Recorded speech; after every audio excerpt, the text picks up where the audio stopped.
नमस्ते and welcome back to happy home making. अच्छा, कभी ये सोचा है कि ये हाउस होल्ड चोर्स इतने टायरिंग क्यों लगता है? शायद घर के कामों में कोई वेरिएशन ना होने के कारण हमें ये काम करने में मजा नहीं आता। रोज सुबह से लेकर रात तक हमें एक ही तरह की काम रिपीटेडली करना पड़ता है। शायद यही मोनोटोनी हमें पसंद नहीं आता, और उसके ऊपर से अगर छोटी मोटी प्रॉब्लम्स के कारण काम डिले होने लगता है तो हम और भी परेशान हो जाते हैं। लेकिन पता है, ऐसा बहुत सारे छोटा मोटा low cost organisers and tools है जो कि हमें इन सारे प्रॉब्लम से छुटकारा भी दिला सकते हैं और हमारा रोज का काम थोड़ा आसान भी कर सकते हैं। इसलिए आज इस वीडियो में आपके साथ शेयर करेंगे ऐसा ही कुछ यूजफुल टूल्स एंड ऑर्गेनाइजर्स के आइडिया। वीडियो अगर अच्छा लगे तो इसे लाइक करना और चैनल को सब्सक्राइब करना बिल्कुल ना भूलें। तो let's get started.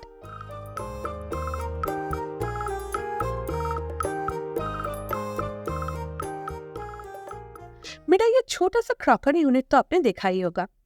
Plates organise करने के लिए मैंने इस तरह का एक DIY ऑर्गेनाइजर यूज करती थी। इससे प्लेट्स वर्टिकली स्टोर रहते थे तो नेचुरली स्पेस सेव होता था। इसमें से प्लेट्स एक्सेस करने में भी कोई प्रॉब्लम नहीं होता था। लेकिन मुझे इसे अपग्रेड करना था, इसलिए मैं इस तरह का प्लेट्स ऑर्गेनाइजर चूज किया। स्टील ऑर्गेनाइजर है और क्वार्टर एंड डिनर प्लेट्स के लिए अलग अलग से साइज अवेलेबल है।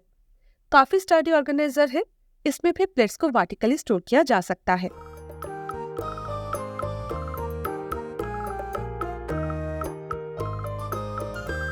अगर आपके किचन में नॉर्मल डीप ड्रॉयर्स है तो उसमें प्लेट्स ऑर्गेनाइज करने के लिए ये ऑर्गेनाइजर सबसे यूजफुल है। डिफरेंट टाइप के डिनर प्लेट्स सेपरेटली ऑर्गेनाइज करने के लिए मैं इस तरह का एक DIY डिवाइडर यूज करती थी। इसे भी मुझे अपग्रेड करना था। उसके लिए मैं ये सेकंड ऑर्गेनाइजर यूज करने वाली हूँ, लेकिन थोड़ा डिफरेंट तरीके से। इस ऑर्गेनाइजर को मैं हॉरिजॉन्टली प्लेस करने वाली हूँ, तो ऑटोमेटिकली एक डिवाइडर क्रिएट हो जाता है और इजीली सारे प्लेट्स को सेपरेटली ऑर्गेनाइज किया जा सकता है।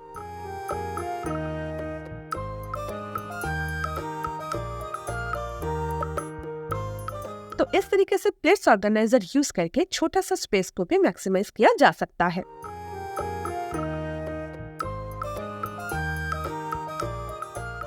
कभी कभी कुशन कवर की जिप खराब हो जाता है। उसे इमीडिएटली ठीक करना आसान नहीं होता। इसमें टाइम एंड मेहनत दोनों लगती है। अपना इस सिचुएशन में इस तरह का एक hand held rivet machine use कर सकते हैं। इसके हेल्प से आप इजीली चीट बटन रिवेट कर सकते हैं और वो एकदम प्रोफेशनल जैसा दिखता है। ये इसका प्रेसिंग टूल है, काफी स्टर्डी है, स्टील से बनी हुई है, और ये इसका बटन है। इसमें आपको 100 पीसेस बटन मिल जाएगा। ये दोनों को मिला के एक सेट बनता है। पिन को प्रेशर टूल के एक साइड में रखना है और बटन को उल्टा करके दूसरा साइड में रखना है। अभी इसे इस तरह से प्रेस करते ही एकदम दुकान जैसा बटन लग जाएगा। पहले एक दो बार बटन लगाने में गलती जरूर होगा, लेकिन बहुत ही इजीली आपको मैकेनिज्म समझ में आ जाएगा। और एक चीज, ये बटन ना पहले थोड़ा सा टाइट रहता है, लेकिन यूज करते करते लूज हो जाता है। तब बटन लगाने में और ओपन करने में दिक्कत नहीं होगी। इस तरह से कुशन कवर या फिर किसी भी बैग की जिप अगर खराब हो जाए तो आप उसे इजीली फिक्स कर सकते हैं।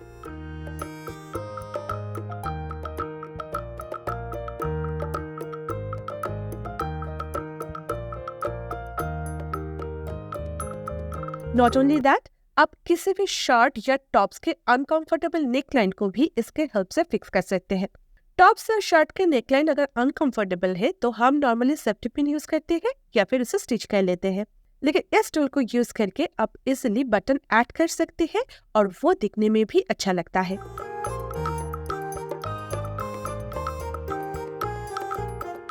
इस टूल्स को bag, shoes, belt, shower curtains के लिए भी यूज किया जा सकता है। काफी यूजफुल टूल है।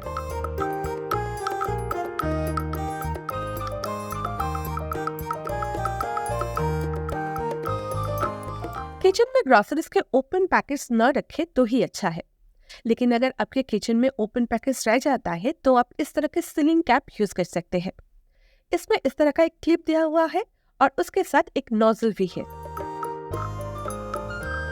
ग्रोसरी पैकेट्स कटने के बाद इस नोजल को पैकेट के अंदर इस तरह से डालना है और क्लिप के हेल्प से पैकेट को सील कर देना है। पैकेट पूरी तरह से सील हो जाएगी, बाहर कुछ भी नहीं गिरेंगे। ये कैप ओपन करके ग्रोसरी निकाला जा सकता है। ओपन पैकेट से ग्रोसरी निकालना थोड़ा मेसी होता है, लेकिन इस क्लिप के हेल्प से ये काम बहुत आसानी से हो जाता है।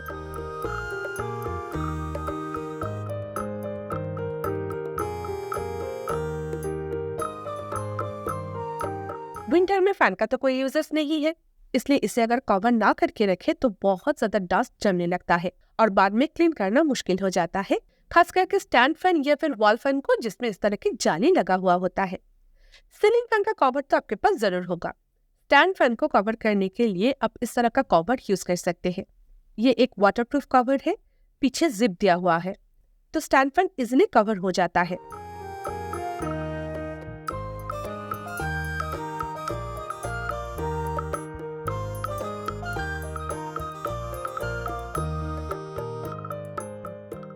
मेरे पास हाई स्पीड पेडेस्ट्रल फैन है जिसका डायमीटर 22 सेंटीमीटर है, इसलिए पीछे का ये मोटर कवर नहीं हुआ। लेकिन नॉर्मल स्पीड स्टैंड फैन जो होता है ना, वो अच्छे से कवर हो जाएगा। इस कवर को क्लीन करना भी बहुत आसान है और पीछे का ये मोटर क्लीन करना भी मुश्किल नहीं है, इसलिए ये कवर मेरे लिए तो काम कर गया। आप खरीदने से पहले फैन के डायमीटर जरूर एक बार चेक कर लेना। अगर आपके पास नॉर्मल स्पीड स्टैंड फैन है तो ये इजिली फिट हो जाएगा। इस तरह का वॉल फैंस को भी कवर किया जा सकता है। अमेज़न पर इसका कवर इजिली मिल जाता है। इसे भी क्लीन करना आसान है, थोड़ा सा डस्टिंग से ही ये टोटली क्लीन हो जाता है। इस तरह से विंटर में फैंस को अगर कवर करके रखेंगे तो वो सारे फैंस डस्ट से प्रोटेक्टेड रहेगा। डिश लिक्विड स्टोर करने के लिए इस तरह का डिश सोप डिस्पेंसर काफी पॉपुलर है। मैं भी इसे यूज करती थी, लेकिन इसका पंप धीरे धीरे खराब होने लगा, तो मुझे इसे चेंज करना ही पड़ा। करंटली मैं इस तरह की डिस्पेंसर यूज कर रही थी। सोप डिस्पेंसर के हिसाब से इस तरह का सोप डिस्पेंसर बेटर चॉइस होता है, क्योंकि इसमें जो पंप रहता है वो कोई भी स्पेशल पंप नहीं है, नॉर्मल पंप है जो कि किसी भी तरह की पंपिंग बॉटल में ही आपको मिल जाएगा। तो अगर पंप खराब भी हो जाए तो उसे इजिली चेंज किया जा सकता है, और वो भी पैसे खर्च किए बिना। पूरा का पूरा डिस्पेंसर चेंज करने की कोई जरूरत नहीं पड़ेगी। नीचे का इस कंटेनर में डिश सोप को पानी से डाइल्यूट करके स्टोर किया जा सकता है।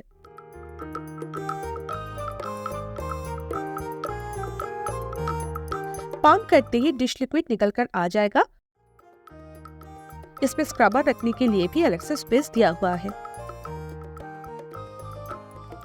और इस तरह का सोप डिस्पेंसर यूज करने से सिंक एरिया को नीट एंड क्लीन रखना भी आसान हो जाता है।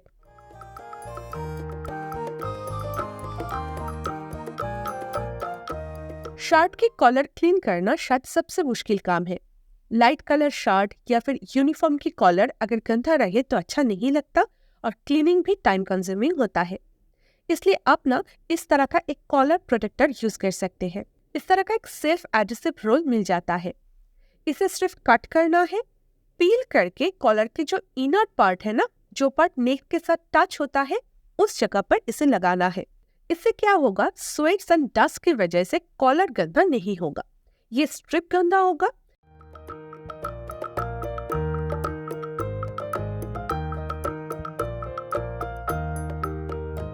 और जब ये स्ट्रिप गंदा हो जाए तो इसे निकल कर आपको फेंक देना है और दूसरा स्ट्रिप कट कर इधर लगा देना है। शर्ट की कॉलर कभी भी गंदा नहीं होगा और आपको भी घिस घिस के क्लीन करना नहीं पड़ेगा।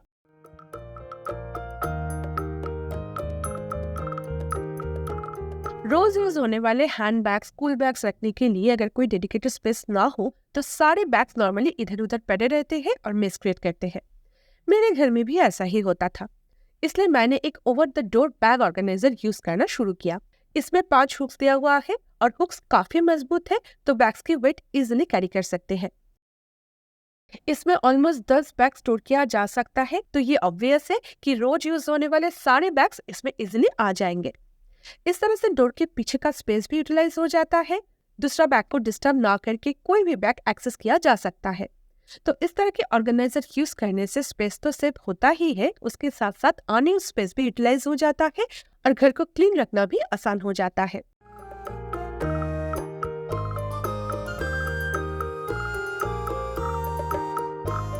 हम लड़कियों के साथ तो ये हेयर फॉल का प्रॉब्लम पूरे साल चलते रहते हैं।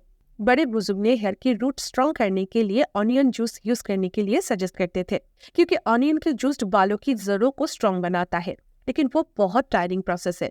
इसलिए हेयर फॉल कंट्रोल करने के लिए मामाअर्थ का onion shampoo and conditioner best option है, क्योंकि मामाअर्थ का shampoo and conditioner India number 1 onion shampoo है। मामाअर्थ का ये sulphate and toxin free onion shampoo regular use करने से हेयर रूट स्ट्रॉन्गर बनता है, इसलिए हेयर फॉल 90% तक रिड्यूस हो जाता है। एक्चुअली जरे स्ट्रॉन्ग तो बालों के गिरने का डर नहीं। परचेस लिंक नीचे डिस्क्रिप्शन बॉक्स में दिया हुआ है। परचेस करते हुए अगर आप मेरी कोड हैप्पी होम 2024 यूज करेंगे तो मामाअर्थ का ऑफिशियल वेबसाइट और ऐप पर आपको एक्स्ट्रा 20% डिस्काउंट भी मिल जाएगा। मामाअर्थ का सारे प्रोडक्ट्स उनके वेबसाइट और ऐप के साथ साथ अमेजन, पर्पल, नाइका, फ्लिपकार्ट में भी अवेलेबल है। और आजकल तो आपके नियर बाई स्टोर्स में भी मामाअर्थ का सारे प्रोडक्ट्स आपको मिल जाएंगे और उसके साथ साथ उनके पास सीओडी के ऑप्शंस भी है। मामाअर्थ का प्लान गुड न्यूज इनिशिएटिव भी है। जब भी आप कोई भी प्रोडक्ट उनके वेबसाइट से ऑर्डर करते हैं तो उस ऑर्डर को वो लोगों ने एक ट्री के साथ लिंक कर देता है, जो कि वो खुद प्लान करता है।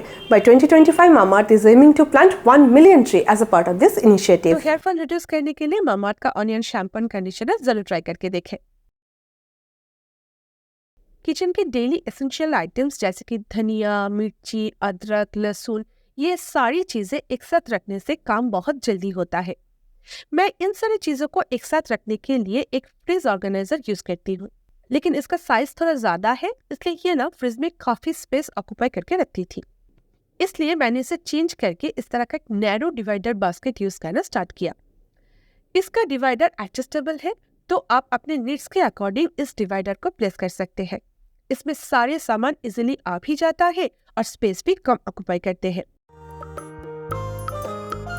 अगर कोई कटा हुआ टमाटो या फिर कैप्सी बच जाए तो उसे भी मैं इसमें रख देती हूँ, ताकि नेक्स्ट टाइम सबसे पहले वो यूज हो जाए।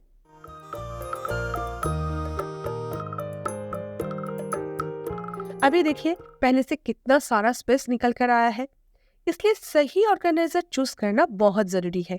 मार्केट में कई सारे ऑर्गेनाइजर अवेलेबल है, लेकिन आपके लिए कौन सा यूजफुल है वो तो आपको ही समझना पड़ेगा, है ना?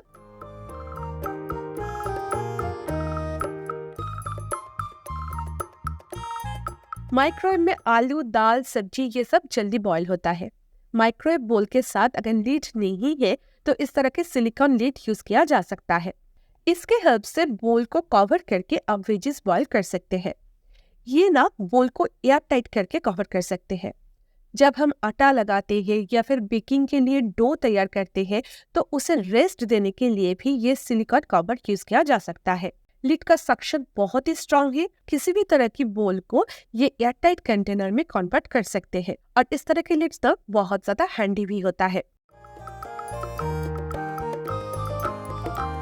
तो आज के लिए बस इतना ही। वीडियो अगर थोड़ा सा भी यूजफुल रहा है तो इसे लाइक करना और चैनल को सब्सक्राइब करना बिल्कुल ना भूले। मैं अमृता से फिर मिलूंगा एक नया वीडियो के साथ next Sunday. Until then take care, lots of love from happy home making. Bye bye.